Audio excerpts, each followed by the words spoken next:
ओम शिव गोरक्ष. नमस्कार मंडळी. माझं नाव रणजित आणि आपण पाहत आहात बुलेट गुरुजी हा आपला यूट्यूब चॅनल.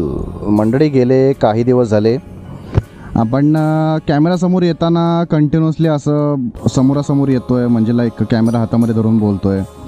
आजची एक पहिलीच वेळ म्हणायची की बाबा मी फुल सूटमध्ये आहे, फुल कॅमेरा लावलेला आहे, समोर हेल्मेट घातलेला आहे आणि डायरेक्टली मी मेन हायवेवरती येऊनच तुमच्याशी बोलण्याचा प्रयत्न करतो आहे. त्यामागचं कारण असं आहे मंडळी, आज आपण चाललेलो आहोत श्री क्षेत्र वृद्धेश्वर देवस्थान, म्हणजेच आपल्या महादेवाचं स्थान.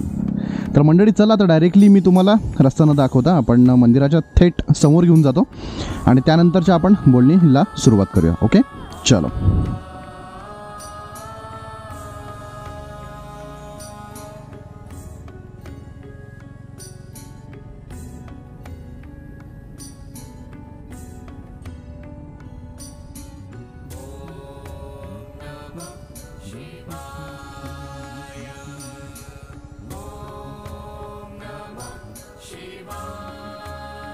श्री क्षेत्र वृद्धेश्वर हे नाथ संप्रदायाचे आद्य शक्तिपीठ आहे.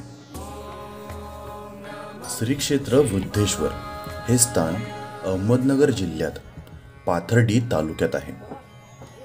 वृद्धेश्वर हे शंकराचे म्हणजेच महादेवाचे खूप जुने असे मंदिर मानले जाते. डोंगर सानिध्यात निसर्गरम्य परिसरात वृद्धेश्वराचे हे पवित्र स्थान आहे. देशभरातील लाखो भाविकांचे श्रद्धास्थान असलेले श्री क्षेत्र वृद्धेश्वर देवस्थान नैसर्गिक सौंदर्यामुळे येणाऱ्या भाविकांचे लक्ष वेधून घेते. वृद्धेश्वर देवस्थानच्या भूमीत पाय रोवताच भाविक भक्तांचे मन प्रसन्न होते, कारण येथे साक्षात वृद्धेश्वराची स्वयंभू शिवपिंड आहे. दरवर्षी महाशिवरात्रीच्या दिवशी या शिवलिंगामध्ये वाढ होते. हे या देवस्थानचे मोठे वैशिष्ट्य आहे. वृद्धेश्वर देवस्थानचा अनेक नावांनी नामोल्लेख केला जातो. जुन्या काळातील लोक म्हातारदेवाची भूमी, तर काही लोक आदिनाथांची भूमी या नावाने देखील ओळखली जातात. या देवस्थानचा नामोल्लेख वृद्धेश्वराची भूमी असा देखील केला जातो. देवांचा देव महादेव भगवान शंकर आपल्या भक्ताला सहज पावन होतात व तशी त्यांची आख्यायिका आहे.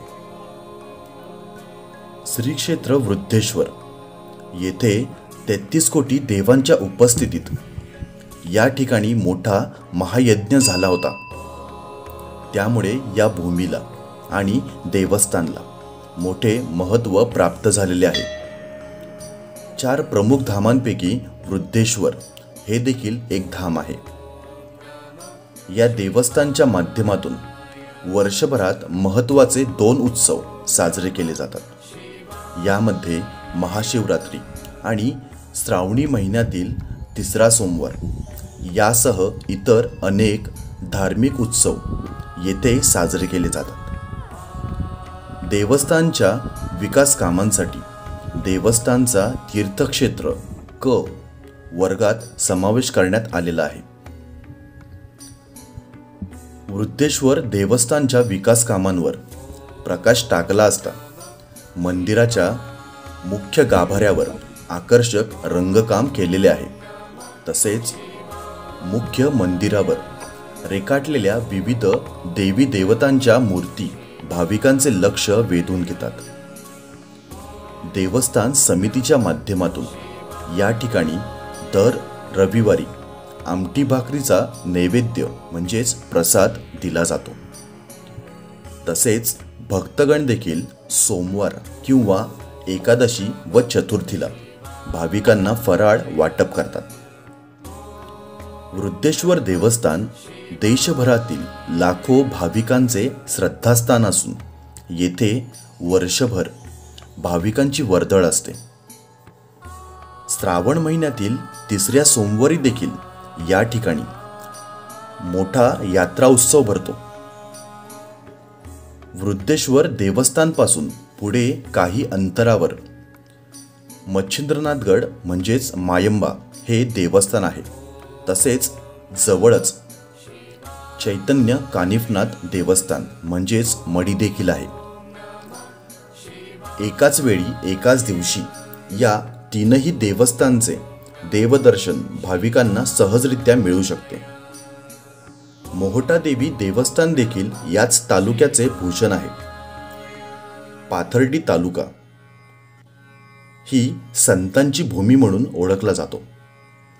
राष्ट्रसंत आनंद ऋषी महाराज, राष्ट्रसंत भगवान बाबा महाराज, राष्ट्रसंत तनपुरे बाबा, सद्गुरू गव्हाणे बाबा, तारकेश्वर गडाचे महंत नारायण बाबा याच तालुक्याचे भूमिपुत्र.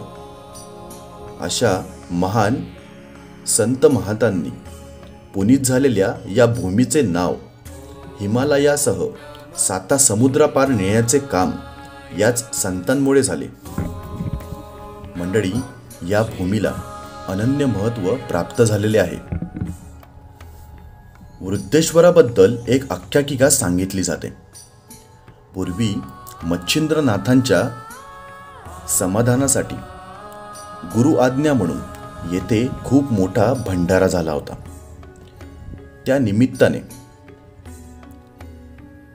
श्री गुरु मच्छिंद्रनाथ व श्री गुरु गोरक्षनाथांनी नाथपंथाचा मेळाप जमवला आणि गहिनीनाथांना उपदेश केला. गोरक्षनाथांनी गहिनीनाथासह अनुग्रह दिला. त्यावेळी त्रिभुवनातून सर्व देवता, ऋषीमुनी, संन्यासी सर्व एकत्र जमले. याच ठिकाणी गर्भगिरी पर्वत आहे. गोरक्षनाथांनी सुवर्णसिद्ध मंत्राचा वापर करत संपूर्ण गर्भगिरी डोंगर सोन्याचा केला. गुरु मच्छिंद्रनाथांनी सुवर्ण डोंगर कुबेराला अर्पण करत वृद्धेश्वर येथे 33 कोटी देव, साधू, संत, महंत, ऋषीमुनी आदी सर्व देवदिकांना महाप्रसाद देण्याची इच्छा प्रकट केली. त्यानुसार महाप्रसाद भंडारा होऊन महादेव पार्वतीने ब्राह्मण वेशात प्रकट होऊन पंक्ती वाढल्या. देवराईपर्यंत देवाच्या रांगा जेवायला बसल्या म्हणून येथील स्थानाला देवराई असे नाव पडले. देवाच्या पंक्तीत महादेव, स्वयं महादेव वृद्ध म्हाताऱ्याच्या रूपात येऊन जेवत होते. सर्व देवांनी विनंती केली की हे महादेवा, आता हे रूप घेतले, आम्हाला याच रूपात दर्शन दिले, तुम्ही याच रूपात विश्व कल्याणासाठी येथेच राहावे अशी आमची तुम्हाला विनंती आहे. नाथांनी व सर्व देवांनी विनंती केल्यावर महादेव वृद्ध रूपात राहिले म्हणून त्यांना म्हातारदेव किंवा वृद्धेश्वर असे म्हणू लागले. वृद्धेश्वरचे शिवलिंग स्वयंभू असून शिवलिंगाजवळ 12 ज्योतिर्लिंग गुप्त रूपात असल्याचे म्हटले जाते. महाशिवरात्रीला हे शिवलिंग वृद्धिंगत होते म्हणजेच वाढते असे म्हटले जाते. राजा रामदेवराय यांनी 11व्या शतकात मंदिराला मोठी पितळी घंटा अर्पण केली. पुण्यलोक अहिल्यादेवी होळकरांनी या मंदिराचा जीर्णोद्धार केला. संत ज्ञानेश्वर, साईबाबा यासारख्या महान संतांनी येथे भेटी दिल्याचा उल्लेख विविध धर्मग्रंथात आलेला आहे. संक्रांती निमित्त येथे अखंड सौभाग्य, समृद्धी, संतती भाग्य, सौख्य, आरोग्य प्राप्तीसाठी महिला भक्तिभावाने येतात. पार्वती मातेची जिल्ह्यातील फक्त वृद्धेश्वर देवस्थानात यात्रा भरते. हे असे वृद्धेश्वराचे देवस्थान. हो, आता घाटाने डावीकडनं ना, चालेल, चालते चालते चालते, चला येऊ. हो चला गुरुजी, येतो. हो हो हो. सो मंडळी, अशा रीतीने आज आपलं अगदी उत्कृष्ट प्रकारे वृद्धेश्वर महादेवाचं दर्शन झालेलं आहे आणि त्यानंतर आपण आपला इथला आजचा दिवस पूर्ण करतो आहे. कारण आत्ताचे वाजलेले आहेत संध्याकाळचे 4:30 आणि तसं बघायला गेलं आता इथून सावरगाव जवळच आहे. बट माझा प्रयत्न आत्ता सध्या असा चालला आहे की शक्यतो मी इथून रिटर्नचा प्रवास धरतो आहे. कारण सध्या माझ्या बोलण्यावरून वगैरे तुम्हाला एक थोडक्यामध्ये एक अंदाज येत असेल. आत्ता सध्या टोटल ड्रेन झालो आहे. जसं एक आपलं अहमदनगरच्या वारीला आपली कंडिशन होती, सेम तशीच काहीशी कंडिशन आत्ता देखील आहे. सो मंडळी, माझं नाव रणजित, आपण पाहतात बुलेट गुरुजी हा आपला यूट्यूब चॅनल. आणि मंडळी, एवढं बोलून मी आपला आजचा व्हिडिओ इथेच थांबवतो. धन्यवाद. ओम शिव गोरक्ष, जय शिवराय.